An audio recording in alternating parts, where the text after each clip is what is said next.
Hello, bonjour à vous qui nous regardez via Internet en direct de l'église Arbre de Vie en Seine-et-Marne et aussi pour l'église Épi à Paris un samedi sur deux et ici en Seine-et-Marne c'est tous les dimanches matins. Alors, on est bien sûr heureux de vous partager la bonne nouvelle de Jésus-Christ, ça c'est certain. Et aujourd'hui le thème, si ma femme veut bien le mettre sur l'écran, c'est un thème, j'aime beaucoup ce thème. Parce qu'en fait, ce sont les fruits du Saint-Esprit. Je pense pour ceux qui sont fidèles et qui regardent les vidéos, vous pouvez avoir celle de dimanche dernier et dimanche d'avant, ainsi de suite, parce que nous sommes sur un mois ou même 2 mois sur les fruits de l'Esprit. Et justement, vous reconnaissez un Galates chapitre 5, verset 22. Et aujourd'hui, nous allons parler sur la bonté, un des fruits aussi de l'Esprit, n'est-ce pas? La bonté. Alors, on avait déjà parlé de l'amour. Vous vous rappelez, les fruits de l'Esprit, c'est quoi? Pas tous en même temps. Alors, le premier. L'amour. Après. La joie.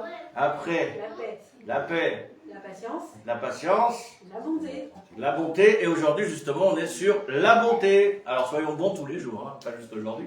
Donc oui, on est sur, aujourd'hui, en ce dimanche, en ce jour dominical, le thème d'aujourd'hui sera sur la bonté de Dieu. Waouh, la bonté de Dieu. Rappelez-vous, dimanche dernier, c'était sur la patience, l'un des fruits du Saint-Esprit. Donc, l'amour, la joie, la paix, la patience, 5e fruit du Saint-Esprit, la bonté.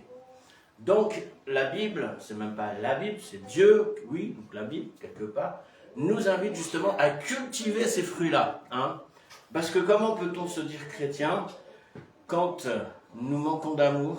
Et combien de fois ça nous arrive de manquer d'amour envers notre prochain?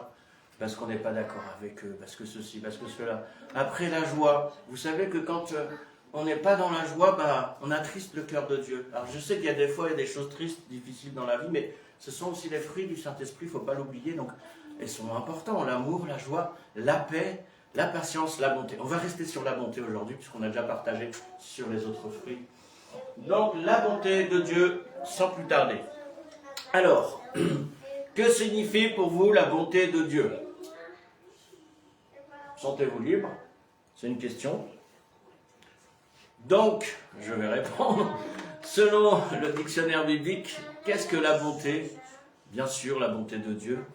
Voilà ce qu'il est dit. La bonté dans la Bible est bien plus qu'être simplement gentil. C'est une qualité du cœur qui reflète le caractère même de Dieu. Dans la Bible, la bonté signifie faire le bien avec amour, agir avec bienveillance, douceur et générosité, chercher le bien des autres, même si ce n'est pas mérité. Waouh! La bonté de Dieu et la bonté de l'homme, c'est vraiment pas la même chose. Je répète, la bonté de Dieu. La bonté dans la Bible est bien plus qu'être simplement gentil. C'est une qualité du cœur qui reflète le caractère même de Dieu.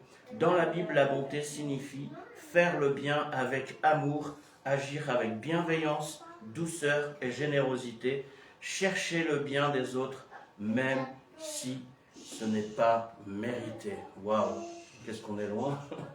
Qu'est-ce qu'on est loin de cette bonté selon Dieu. Alors, bien sûr, le contraire de la bonté, c'est quoi?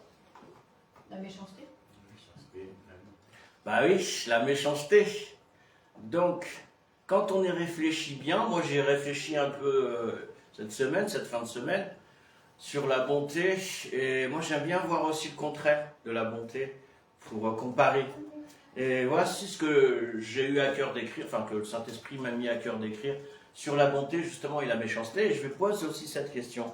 Donc, bonté et méchanceté, le contraire de bonté bien sûr c'est la méchanceté. Alors, la bonté rapproche les gens. La méchanceté, qu'est-ce qu'elle fait la méchanceté? Je vous répète. La bonté rapproche les gens, la méchanceté sépare, divise, éloigne. Voilà, la méchanceté les éloigne. Je répète. La bonté rapproche les gens, la méchanceté les éloigne. La bonté procure la satisfaction, mais la méchanceté, je répète, la bonté procure la satisfaction, mais la méchanceté la déception. Donc la bonté procure la satisfaction, mais la méchanceté, la déception. La bonté nous rend bienveillants, mais la méchanceté, qu'est-ce qu'elle fait, elle?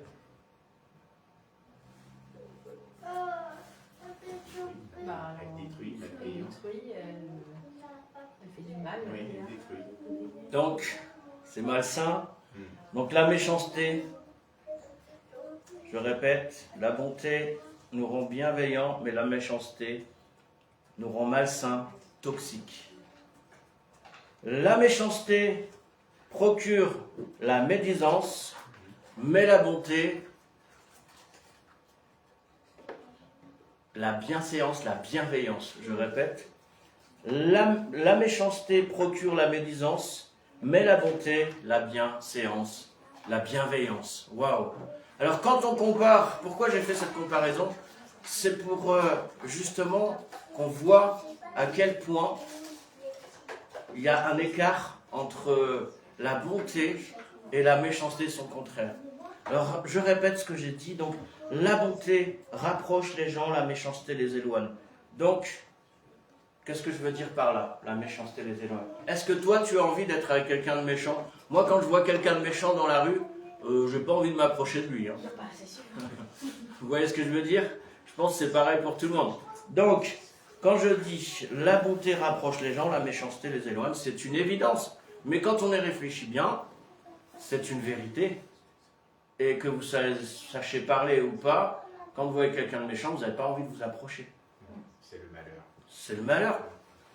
Et j'avance, hein, donc la bonté rapproche les gens, les méchants les éloigne. La bonté rapproche la bonté procure la satisfaction, mais la méchanceté, la déception.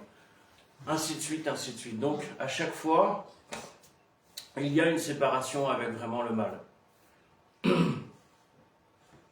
Alors justement, on va parler de ce que nous dit enfin la Bible, justement, sur la bonté, en 4 petits points. Premier point, pour ceux qui ne croient plus en la bonté de Dieu, ou qui se trouvent très éloignés de Dieu. Premier point. Pour ceux, et ça arrive, des moments donnés dans notre vie, on se sent éloigné de Dieu, on croit que Dieu nous a oubliés, on croit que sa bonté nous a laissés sur le carreau, hein, ainsi de suite. Alors, pour ceux qui ne croient plus en la bonté de Dieu, ou qui se trouvent très éloignés, on va lire un verset, et rien qu'en lisant ces versets de cette bonté de Dieu, si tu veux bien mettre sur l'écran, merci. Et c'est le verset de Lamentation 3, 22 à 26.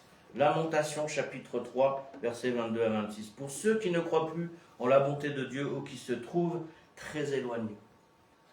Les bontés de l'Éternel ne sont pas épuisées, ses compassions ne sont pas à leur terme. Elles se renouvellent chaque matin. Oh, que ta fidélité est grande. L'Éternel est mon partage, dit mon âme, c'est pourquoi je veux espérer en lui.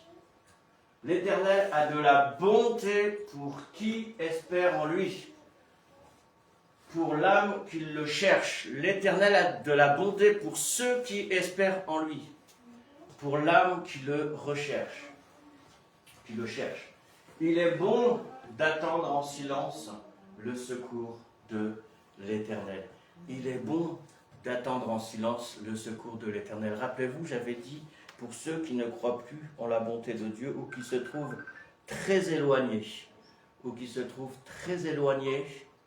il nous est dit aussi que quand tu es dans cette situation, que tu ne sais pas, que tu passes par des tempêtes, ou que tu crois que Dieu est loin de toi, que tu ne ressens plus sa présence, bon déjà c'est inquiétant, mais là le Seigneur te dit que sa bonté est grande pour toi, mais en plus de ça, il nous demande quelque chose.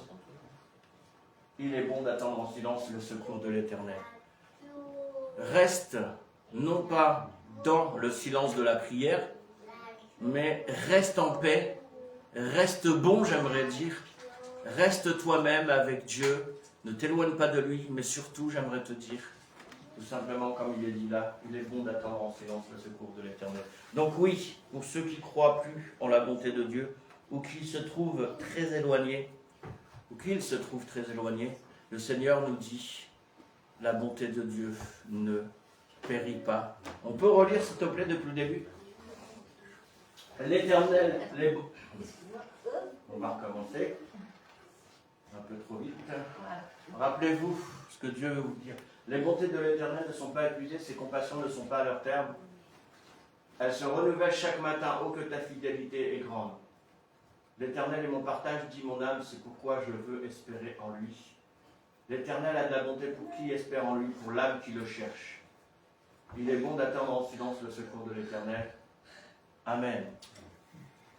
Peut-être que tu te trouves éloigné, que tu te dis, Dieu, la bonté de Dieu, je n'y crois plus, parce qu'il m'arrive que des catastrophes, que des problèmes, que des malheurs.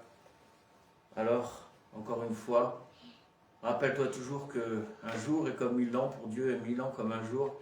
Et dis-toi aussi qu'il y en a d'autres qui souffrent encore peut-être plus que toi. Alors, ce n'est pas une excuse, mais tout de même, patiente, nous dit le Seigneur. Car Dieu y répond. Parfois, ça peut prendre du temps.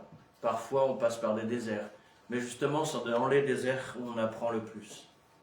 Alors, ce n'est pas évident, je sais bien, mais ne désespère pas tout simplement en la bonté de Dieu. Pourquoi ?